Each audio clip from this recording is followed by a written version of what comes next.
안녕하십니까. 개인회생위원 법원 출신 법무사 남태영입니다.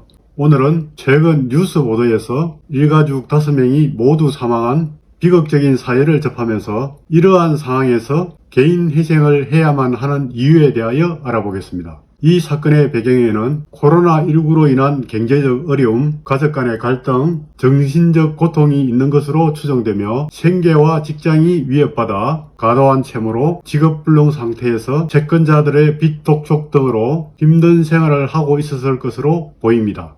독일 속담에 가난이 문틈으로 새어들어오면 사랑은 창문 밖으로 달아난다고 합니다. 기본적으로 경제적인 안정이 무너지면 가족 간의 신뢰가 깨지거나 적대감이 생기며 이런 상황에서 가족 간의 돈 문제로 인한 갈등이 발생할 수 있습니다. 이번 사건은 우리 사회에 존재하는 여러 문제점들을 드러내고 있습니다. 코로나19로 인한 경제적 어려움을 극복하기 위해 정부와 사회는 취약계층에게 적절한 지원과 보호를 제공해야 합니다. 이런 어려운 상황에서 벗어나기 위해 현재 480만 다중채무자가 채무자회생법에서 규정하고 있는 개인회생을 반드시 신청해야만 하는 이유에 대하여 알아보겠습니다. 개인회생제도는 재정적인 어려움으로 파탄에 직면한 성실하지만 불운한 채무자와 채권자 등 이해관계인의 법률관계를 조정하여 채무자의 효율적 회생과 채권자의 이익을 도모하기 위하여 만든 제도입니다. 채무 초과 상태에 있는 채무자가 자신이 부담하고 있는 현재의 채무를 상환할 능력이 없는 경우 조기에 선제적으로 과감하게 개인회생을 신청하여 현재의 부채를 법률이 정한 절차에 따라 조정하고 최종적으로 면책을 받아 부채의 늪에서 벗어나 새롭게 출발할 수 있는 기회를 만들어야 합니다. 예를 들어 현재 부채가 2억 원일 경우 특별한 재산이었거나 고소득자가 아닐 경우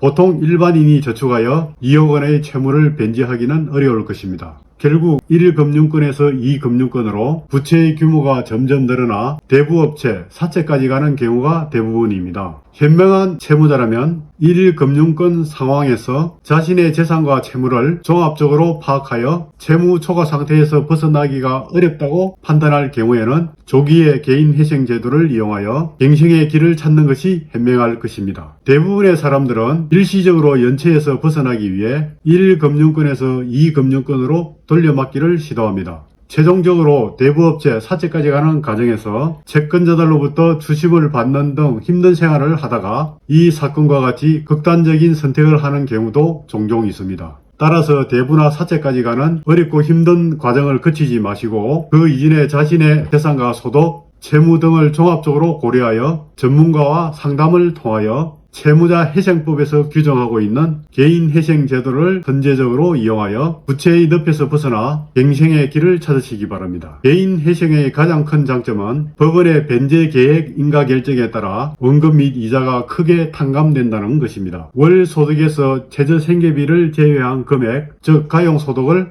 기본적으로 3년간 변제하면 총 채무의 90%까지도 탕감이 되기도 합니다. 이상으로 직업불능 상태에 빠진 다중채무자가 경제적으로 더 이상 회복하기 어려운 상황에 처해 있다면 뉴스 보도와 같은 극단적인 선택보다는 채무자회생법에서 규정하고 있는 개인회생을 조기에 이용하여 법이 정한 절차에 따라 채무를 탕감받고 새로운 갱생의 길을 찾으시기 바랍니다. 위 내용이 조금이라도 도움이 되셨다면 구독과 좋아요 부탁드립니다.